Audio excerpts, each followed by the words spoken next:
When the Polish number one, rated over 3,000 on chess.com, Jan Krzysztof Duda plays pawn to e4 on move 1, very respectable, you are not supposed to play in response pawn to a5.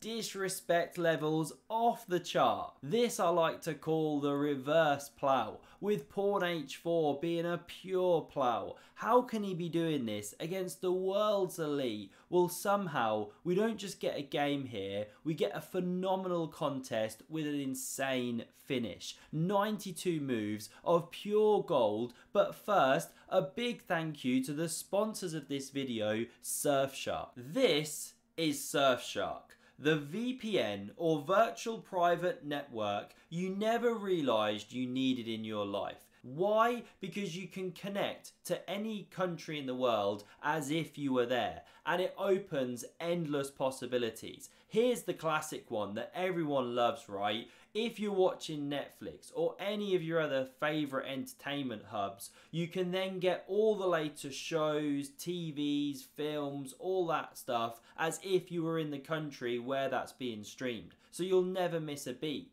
Then there's the travel feature. Just like with the telly, if you're on the go, right, looking for somewhere to then get a flight to, a train, whatever it might be, you can connect to different countries, get the latest and best pricing. Just insane, right? Then you get there on your travels, you want to log into some website, maybe you're banking or you're doing some investment, something sensitive, buying a Valentine's card for the wife, right? You need to do it securely. You're on your phone or your tablet or your laptop because, by the way, one account, all devices covered. Bang, VPN, you connect, you know you're covered, not going to get hacked away or some weird stuff going on.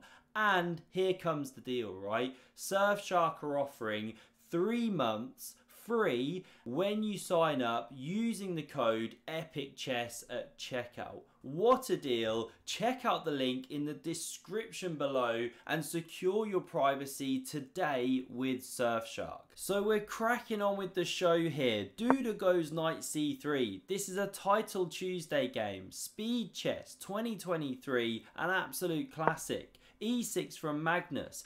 a4, Duda's like anything you can do, I can do better. d5 from Magnus now. d4, bishop b4, and after e5, we're in a kind of French defense, winnower, pawn structure, bishop development thing, but with these ones chucked in. So knight e7 from Magnus. Bishop d2, and Magnus now voluntarily takes. What's that one all about? Well, if you take with the bishop, it is going to be staring at its own pawns, right? So pawn takes played, common idea in these French structures, and watch how Magnus wants to play against this square. Sit on the head of the pawn, as I like to say. So b6 now played. Bishop b5 check.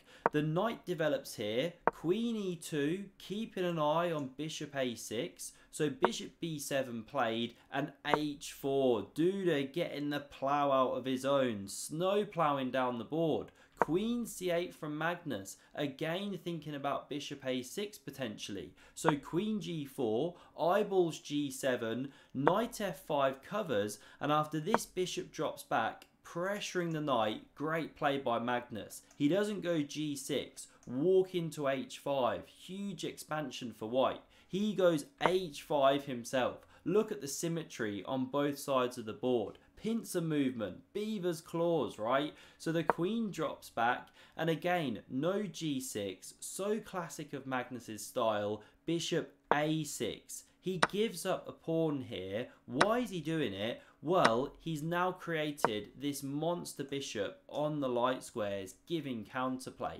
And after this knight drops back, he's blockading the e6 square, offering a trade of the queens here, but Duda refuses. So now bishop c4, excellent outpost. Knight e2 played. We see knight e6 coming to the natural square, castles, and queen d7. Watch Magnus's king. We get rook fe1, castles queenside, and we've got an exciting game. Kings on opposite flanks, right? But white is better here. A pawn ahead, no two ways about it.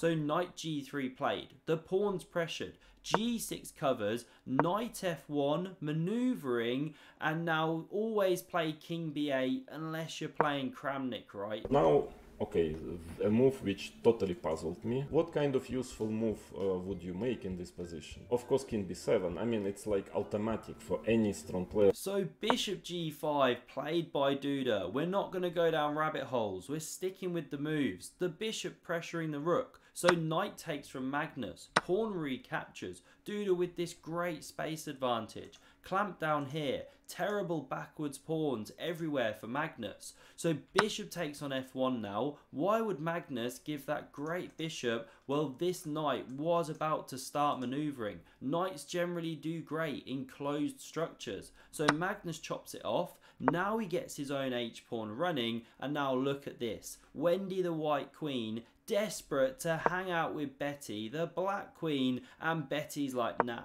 Not happening today. Sorry, Wendy, you're cramping my style. Pawn c3, threatened, but covered by the queen so far. Wendy doing a job there. f4, ploughing another pawn down the board, setting up this lovely zigzag pawn structure here. Don't know what we're calling that one. Love giving the pawn structures names, right? So Magnus brings the rook, and we get a bit of rook shuffling. What to do? He's got the cramped position. Queen f3, Wendy eyeballing Betty here, desperate to hang out, but Daryl the d-pawn stuck in the middle. King b7, that's the move that Kramnik approves of. Rook a b1 hits the open file, rook d8 and rook b5. Duda with the pressure here. The d-pawn is tender as a chicken breast that's just been hammered by a mallet. I'm running out of things to say on that. Queen c4, pressures a4, rook fb1.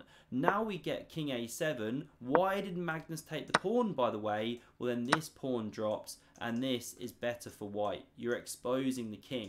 Not good. So instead, king a7, rook a1. We get some shuffling. Magnus trying to break through. g3. If you capture, the rook's double. That is not good, especially when the queen starts invading too. So rook h8 back. Now queen d3, Wendy's desperate, Betty's like, nah, not today. We get rook a b1, queen e6, queen e2 now, c4 a strong move there, by the way, because if played and takes, there's this amazing queen e4 or queen f3 resource, and you're forcing through d5. This is the key thing. No time for c6 or rook takes on b6.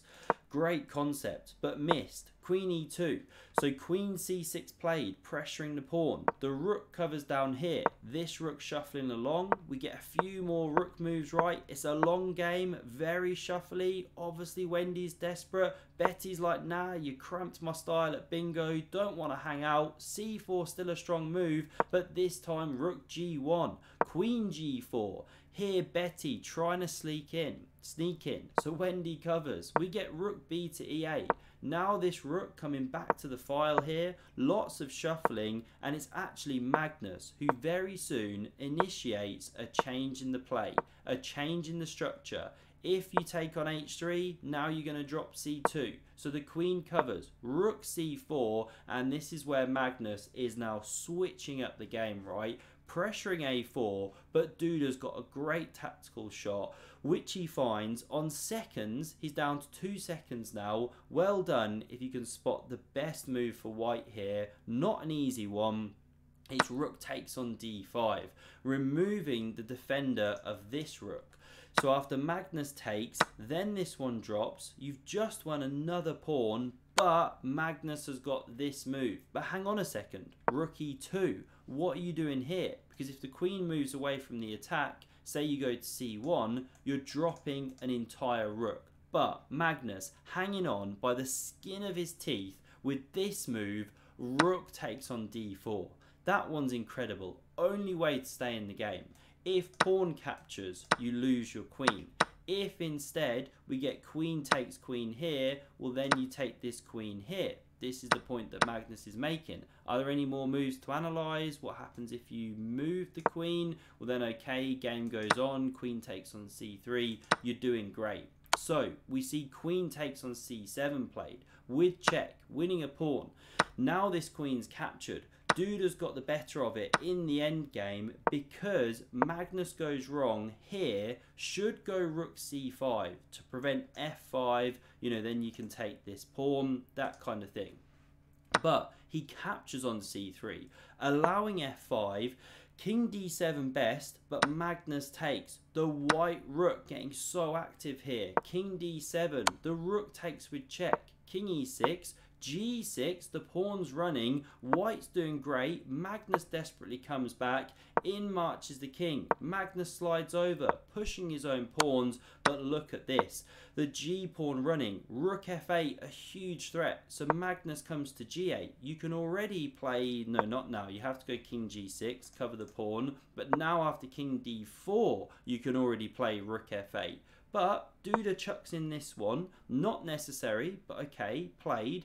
A4, now rook f8, Magnus has got to give up rook for pawn, king recaptures, and after b4, here, Duda goes disastrously wrong. What should he play right? There's a best move and then everything else is drawing. How are your rook end games? And on that point, by the way, we've got Sam Shankland coming into the Epic Chess community to give a talk on theoretical rook end games some point in April to support the drop of his Chessable course, right? It's a new community. I'm rolling it out Friday. Super excited about it. Full details to come soon. So what should you play here as white?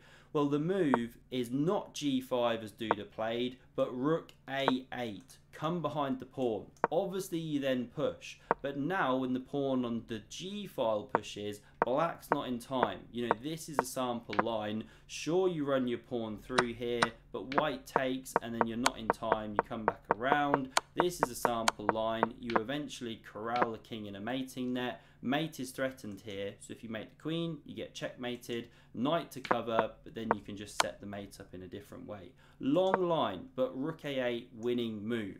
g5, however, played. Magnus goes b3. Now rook a8, but the pawns are running. You can take with check. It's all a similar difference. What white eventually ends up with is rook and pawn against queen.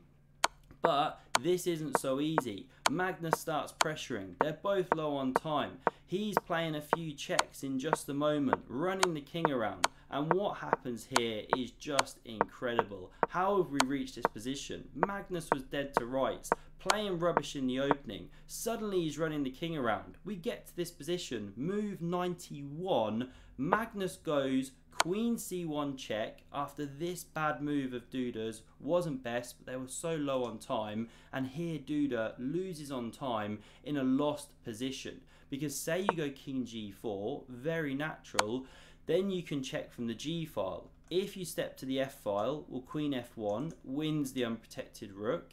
If you come here to stay with the pawn, well, now you can check like this and you pick up the unprotected rook. Basically, when you made the rook unprotected, you lost the game. Loose pieces drop off.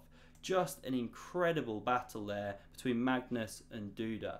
I hope you enjoyed this video. Do check out in the link in the description for the Surfshark offer. Awesome product. And if you want to see another incredible game of chess, check out the video on screen. Thanks a lot for watching and see you soon.